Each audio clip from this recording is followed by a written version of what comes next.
हर हर महादेव, जय भोलेनाथ। नमस्कार, मैं साधना पांडे मार्गदर्शन पे आपका स्वागत करती हूँ।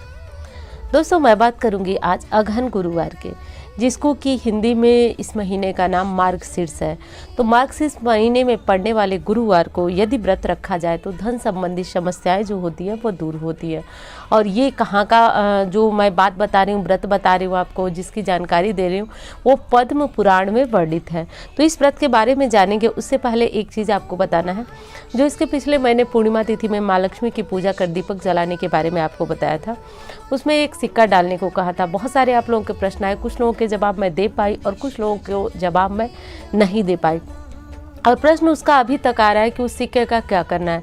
तो जिन लोगों को जवाब दिया मैंने, उन लोग तो रख ही लिए होंगे। जो लोग नहीं रखे हैं उस सिक्के को आप लोग किसी को दीजिएगा मत, उसे अपने पर्स में या फिर धन रखने के स्थान में रखे रहिएगा।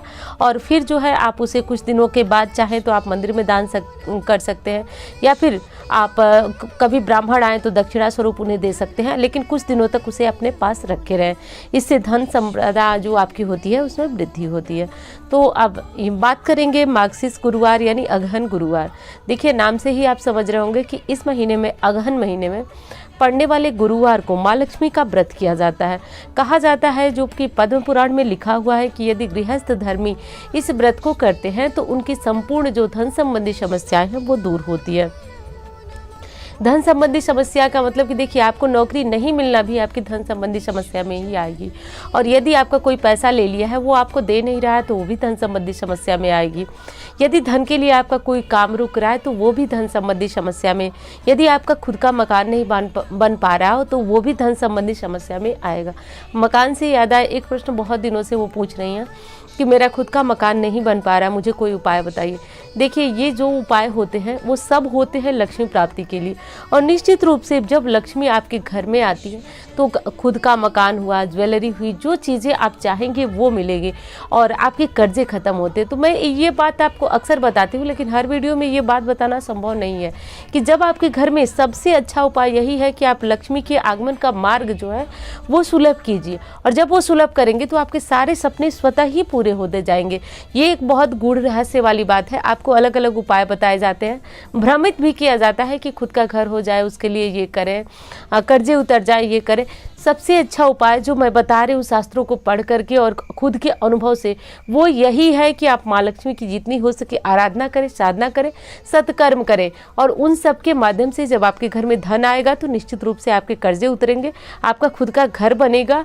और यदि कोई आपका पैसा ले लिया है तो वो आपके पैसे भी वापस आएंगे।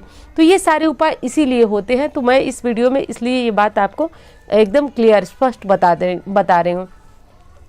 तो अब बात करते हैं अगहन गुरुवार की। हाँ, एक चीज़ और कहूँगी आपसे कि यदि वीडियो अच्छी लग रही है तो एक लाइक ज़रूर कीजिए, क्योंकि आपके लाइक मेरे लिए बहुत बड़ी प्रेरणा है। और यदि अच्छी लगे तो लाइक तो कीजिए और चैनल को सब्सक्राइब करके मार्गदर्शन परिवार का हिस्सा बने। अगहन महीने में जितने भी गुरुवार पड़ रहे हैं, प्रायः जो है वो 4 गुरुवार पड़ते हैं, कभी कभी 5 गुरुवार भी पड़ते हैं। इस बार 4 ही गुरुवार पड़ रहे हैं। तो इस बार का जो गुरुवार है वो 25 नवंबर से प्रारंभ हो रहा है और 15 दिसंबर को समाप्त हो रहा है। तो इसमें आपको एक साधारण सा माँ लक्ष्मी का व्रत रखना है। एक चीज़ और आपको बताती हूँ, देखिए, कोई भी पूजा करे, कोई भी व्रत करे, इस चीज़ को गांठ बांध ले, नोट कर ले, ध्यान दें। जब भी आप लक्ष्मी की पूजा करें तो गणेश जी के साथ करें या फिर नारायण के साथ करें, क्योंकि आप सभी जानते हैं कि लक्ष्मी जी चंचला होती हैं। ये जैसे आती हैं वैसे ही वापस चली जाती हैं। और जब गणेश जी के साथ में पूजा करते हैं तो सद्बुद्धि आती है। धन को सही जगह खर्च करने का, बेकार व्यय करने का नहीं, सही जगह खर्च करने की सद्बुद्धि गणेश जी देते हैं। इसलिए साथ में लक्ष्मी गणेश की पूजा होती है या फिर नारायण के साथ लक्ष्मी की पूजा होती है। तो चाहे जो भी पूजा करें आप, लेकिन माँ लक्ष्मी के साथ या तो गणेश जी की या फिर महालक्ष्मी नारायण की पूजा करें। लेकिन इस पूजा में आपको गणेश जी के साथ लक्ष्मी जी को भी रखना है और नारायण को भी रखना है। तो देखिए, कहा गया है हमारे शास्त्रों में इस व्रत के बारे में कि ये व्रत जो है वह शीघ्र फलदायी होता है और माँ लक्ष्मी की कृपा से आपके जीवन में आ रही संपूर्ण जो बाधाएं हैं वो दूर हो जाती हैं। शास्त्रों में ऐसा लिखा हुआ है कि अगहन में बृहस्पतिवार तथा श्री महालक्ष्मी के व्रत कथा को श्रवण करने से भी आपके दुख और तकलीफें दूर हो जाती हैं। विशेषकर ये व्रत जो है लक्ष्मी कृपा के लिए रखा जाता है। श्री महालक्ष्मी माता की कृपा से संपत्ति, ऐश्वर्य सब कुछ प्राप्त होता है। मन की इच्छाएं भी पूर्ण होती है। तो ये माँ लक्ष्मी जी के अनेक नाम हैं, आप जानते हैं अष्ट लक्ष्मी के रूप में उनकी पूजा की जाती है। और एक चीज़ बता दूं मैं आपको, जब तक आप इस कहानी के माध्यम से इनकी कथा नहीं समझ पाते हैं, आप व्रत को भी नहीं समझ पाएंगे। भारतवर्ष के सौराष्ट्र देश में द्वापर युग की यह कहानी है। ध्यान दीजिएगा, क्योंकि कथा के माध्यम से ही इस व्रत की विशेषता आप समझ पाएंगे। ये कहानी सिर्फ आपका समय लेने के लिए नहीं है, बल्कि इसके माध्यम से आप व्रत की विशेषता समझ सकेंगे। तो सौराष्ट्र में उस समय एक भद्रसवा नाम का राजा था। वे बड़े प्रतापी थे। 4 वेद और 18 पुराणों का उन्हें ज्ञान था। उनकी रानी का नाम सूरज चंद्रिका था। रानी देखने में सुंदर और सुलक्षणा थी तथा पतिव्रता भी थी। उन दोनों को 7 पुत्र और उसके बाद एक कन्या का वरदान मिला था। कन्या का नाम सांबाला था। एक बार लक्ष्मी जी के मन में आया कि जाकर राजा के राजप्रसाद में रहे, यानी कि प्रसाद का मतलब महल होता है, तो राजा के महल में जाकर रहे। इससे राजा को दुगनी दौलत की प्राप्ति होगी और वह इस धन से, इस दौलत से अपनी प्रजा के दुख को दूर करेगा और उन्हें सुख दे पाएगा। ऐसा सोचकर लक्ष्मी जी उसके घर प्रस्थान की। और उन्होंने, माँ लक्ष्मी ने ये भी सोचा कि अगर मैं गरीब के घर में रहूँगी तो उसे दौलत मिलेगी और वो स्वार्थी हो जाएगा, और वो जो दौलत मैं दूंगी उसको वो स्वयं पे खर्च करेगा। ऐसा सोचकर माँ लक्ष्मी जो है उस राजा के घर चली गई, क्योंकि राजा के धन से प्रजा का भी कल्याण होता है। रानी ने बूढ़ी स्त्री का रूप धारण किया, बूढ़ी ब्राह्मण स्त्री का रूप धारण किया, हाथ में लाठी ले ली और लाठी के सहारे रानी के द्वार पर पहुंच गए। उन्होंने देखा कि यद्यपि उन्होंने बूढ़ी औरत का रूप धारण किया था, पर उनके चेहरे पर देवी का तेज झलक रहा था। उनको देखते ही एक दासी सामने आई और उन्होंने उनका नाम पूछा। वृद्ध ब्राह्मणी का रूप धारिता कहा, माता लक्ष्मी ने, बालिके मेरा नाम कमला है, मेरे पति का नाम भुवनेश है, हम द्वारिका में रहते हैं। तुम्हारी रानी पिछले जन्म में एक वैश्य की पत्नी थी। वह गरीब वैश्य था और दरिद्रता के कारण वह हर रोज झगड़े करता था। उसका पति उसे रोज मारता था। इन बातों से तंग आकर वह घर छोड़कर चली गई तथा जंगल में खाली पेट भटकने लगी। रानी की इस दुर्दशा पर मुझे दया आई और तब मैंने सुख संपत्ति देने वाली श्री महालक्ष्मी व्रत की कथा सुनाई। मेरे कहने पर उसने श्री महालक्ष्मी का व्रत किया। श्री महालक्ष्मी प्रसन्न हुई और रानी की गरीबी दूर हो गई। उसका घर संसार दौलत संपत्ति से भर गया। बाद में पति पत्नी दोनों परलोक सिधार गए। लक्ष्मी व्रत करने के कारण वे लक्ष्मी लोक में रहे। उन्होंने जितने साल महालक्ष्मी का व्रत किया उतने हजारों साल उन्हें सुख भोग मिला। और इस जन्म में उनका जन्म जो है राजघराने में हुआ, परंतु वह श्री महालक्ष्मी का व्रत करना भूल गई हैं। मैं उन्हें याद दिलाने यहाँ आई हूँ। बुढ़िया की बातें सुनकर दासी ने उन्हें प्रणाम किया तथा महालक्ष्मी व्रत किस तरह किया जाए इस बारे में पूछा। बुढ़िया का रूप धारण किए हुए श्री महालक्ष्मी ने दासी की पूजा विधि तथा महिमा बताई। इसके बाद वह दासी माता को प्रणाम कर रानी को बताने अंदर चली गई। राज वैभव में रहते हुए रानी को अपने ऐश्वर्य का बहुत घमंड हो गया था। संपत्ति तथा अधिकार की वजह से उन्मत्त हो गई थी। दोस्तों, कहा भी जाता है कि संपत्ति पाकर सब लोग बर्दाश्त नहीं कर पाते, वो उन्मत्त हो ही जाते हैं। उसमें रानी भी एक थी, वो भी उन्मत्त हो गई थी और दासी द्वारा बताई गई बुढ़िया की बातें सुनकर वह आग बबूला हो गई और राज दरबार पर आकर बुढ़िया रूपी श्री महालक्ष्मी पर बरस पड़ी। उन्हें यह मालूम नहीं था कि महालक्ष्मी माता बुढ़िया का रूप धारण के द्वार पर आई हैं, परंतु रानी इस कदर रूखा बर्ताव तथा अपना अनादर देख रानी के द्वारा इस कदर रूखा बर्ताव तथा माँ लक्ष्मी ने अपना अनादर देखकर वहाँ ठहरना ठीक न समझा। वे वहाँ से चल पड़ी। राह में उन्हें एक राजकुमारी श्यामबाला मिली। उन्होंने श्यामबाला को सारी बात बताई, वही श्यामबाला जो रानी की पुत्री थी। और तब उन्होंने महालक्ष्मी ने सारी बात बताई। इस पे श्यामबाला ने माँ लक्ष्मी से माफ़ी मांगी। माता को उस पर दया आई। उन्होंने श्यामबाला को श्री महालक्ष्मी व्रत के बारे में बताया। उस दिन मार्गशीर्ष यानी अगहन माह का पहला गुरुवार था। श्यामबाला ने परम श्रद्धा से श्री महालक्ष्मी का व्रत रखा। फलस्वरूप राजा सिद्धेश्वर के पुत्र मालाधार से उसका विवाह हो गया। धन दौलत वैभव से वह माला माल हो गई। पति के साथ ससुराल में आनंद से दिन बिताने लगी। इधर महालक्ष्मी का रानी पर प्रकोप हुआ। फलस्वरूप राजा भद्रसवा का राज एवं कारोबार नष्ट हो गया, यहाँ तक कि खाने की लाले पड़ गए। ऐसी हालत में एक दिन रानी ने राजा से निवेदन किया, हमारा दामाद इतना बड़ा राजा है, धनवान है, ऐश्वर्यशाली है, क्यों न हम उसके पास जाएं, वहां अपना हाल बताएं, वह जरूर हमारी मदद करेगा। इस पर राजा भद्रसवा दामाद के पास रवाना हुए। राज्य में पहुंचकर एक तालाब के किनारे थोड़ी देर विश्राम के लिए ठहरे। तालाब में पानी लेने आते जाते दासियों ने उन्हें देखा। उन्होंने विनम्रता से पूछा। तब उन्हें मालूम हुआ कि वे रानी श्यामबाला के पिता हैं। वे दौड़ते दौड़ते रानी को सारी बातें बताई। रानी ने दासी के हाथ राज परिधान भेजकर ठाठ से उनका स्वागत कराया, सत्कार कराया, खाना पीना कराया। जब वे लौटने लगे तो सोने की मोहरों से भरा गड़ा राजा भद्रसवा को वापस दे दिया। राजा भद्रसवा जब वापस लौटे तो उन्होंने रानी देखकर रानी को सूरज चंद्रिका बहुत खुश हुई। उन्होंने सोने की मोहरे से भरे घड़े का मुंह खोला, पर हाय भगवान, घड़े में धन के बदले कोयले मिले। यह सब श्री महालक्ष्मी के प्रकोप के कारण हुआ। इस प्रकार दुर्दशा में कोई और दिन बीत गए। इस बार रानी स्वयं अपनी कन्या के पास गई और वह दिन माह का अंतिम गुरुवार था। श्यामबाला ने श्री महालक्ष्मी का व्रत किया, पूजा की, अपनी माता से भी व्रत कराया।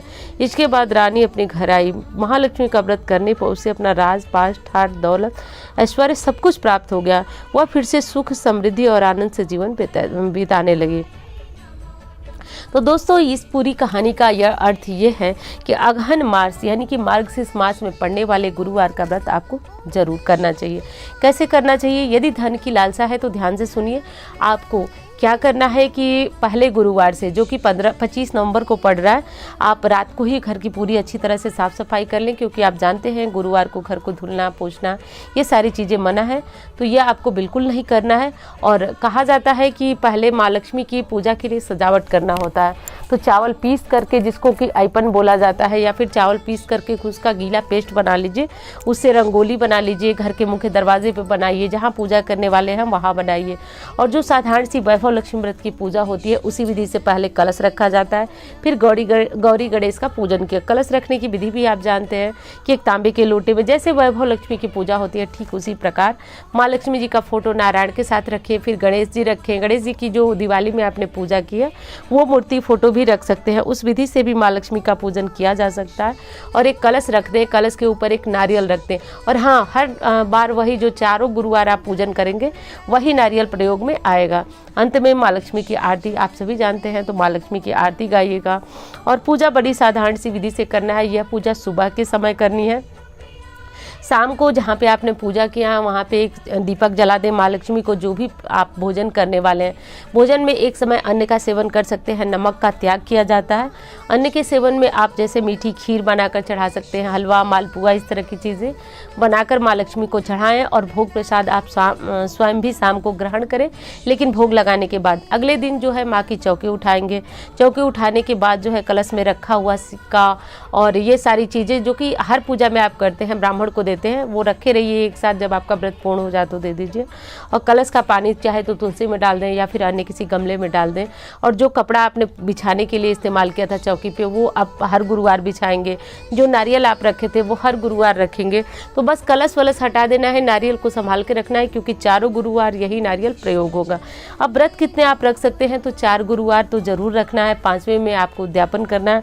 आप चाहें तो 16 गुरुवार भी रख सकते हैं, 5 गुरुवार रख सकते हैं, 7 गुरुवार रख सकते हैं। तो ये आपकी इच्छा के ऊपर है, लेकिन शास्त्रों में बताया गया है कि 4 गुरुवार रखने के बाद 5वें गुरुवार में उद्यापन होता है। उद्यापन की विधि ठीक वैसे होती है जैसे आपने माँ वैभव लक्ष्मी की पूजा विधि सुनी होगी, कि सारी पूजा करने के बाद 7 सुहागिन या 5 सुहागिन स्त्रियों को या फिर कुंवारी कन्याओं को बुला करके उन्हें खीर का प्रसाद दें, या फिर जो भोग आप माँ लक्ष्मी को लगा रही हैं वो खिलाएं। पूरा भोजन भी आप उन्हें करा सकती हैं और कुछ न कुछ उन्हें उपहार दें। उपहार दे करके और तब माता लक्ष्मी के नाम का जयकारा लगाकर इस प्रकार आपका उद्यापन हो जाता है। अब बात करें मासिक धर्म के अंतर्गत यदि आप हैं तो इसमें क्या करें। मासिक धर्म के अंतर्गत है तो आप ये पूजा विधि अपने पति से, बच्चों से या फिर घर में कोई अन्य है तो उसे करा सकते हैं, लेकिन आपका व्रत रहेगा, व्रत नहीं छूटेगा। और जिस विधि से उद्यापन मैंने बताया तो वो कर ले। यदि उद्यापन के दिन आप मासिक धर्म के अंतर्गत हो जाती हैं तो अगले गुरुवार को आप उद्यापन करें, लेकिन इस बीच व्रत नहीं छूटेगा। और व्रत के नियम के बारे में बात करें तो ये आप सभी जानते हैं कि व्रत में जो है ब्रह्मचर्य इत्यादि का पालन किया जाता है। घर की बहुत अच्छी तरह से साफ सफाई की जाती है, क्योंकि कहा जाता है कि माँ लक्ष्मी उसी पे प्रसन्न होती हैं जिसके घर में अत्यधिक साफ सफाई होती है, धार्मिक कृत्य होते हैं, तो उनके घर में ही माँ लक्ष्मी का आगमन होता है। तो सर्वप्रथम आज अपने घर की दहलीज वगैरह को साफ कर लीजिए। बहुत स्थानों पे चावल का जो मैंने पेस्ट बताया उससे घोल कर रंगोली बनाई जाती है, लेकिन आप कुछ जो है नहीं कर सकते हैं तो आप एक छोटी सी रंगोली बना दें, वहाँ पे दीपक शाम को जरूर प्रज्वलित करें। इस विधि से करके पूजा होता है। बस अंतर ये है कि माँ वैभव लक्ष्मी में पूजा हम शाम को करते हैं और इस अगहन गुरुवार में पूजा सुबह ही होती है।